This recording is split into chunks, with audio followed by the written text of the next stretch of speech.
বালু মহলের সাথে বিএনপির লোক জড়িত যদি থাকে, জামাতের লোকও জড়িত আছে, সেটাও গণমাধ্যমে আসছে।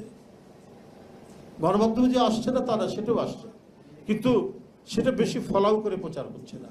সিলেটের পাথর উত্তোলনের সাথে জামাতের নেতার নাম পাওয়া যাচ্ছে, নারী ঘটিত বিভিন্ন ঘটনার সাথে নাম পাওয়া যাচ্ছে, কিন্তু সোশ্যাল মিডিয়ায় বিএনপি করছে বিএনপি করছে বিএনপি করছে, কিন্তু বিএনপি তার বিরুদ্ধে কি ব্যবস্থা নিচ্ছে ওটা তো ফলো করে আপনারা বলছেন না, ওইটা তো বড় করে আপনারা কখনো দেখাচ্ছেন না।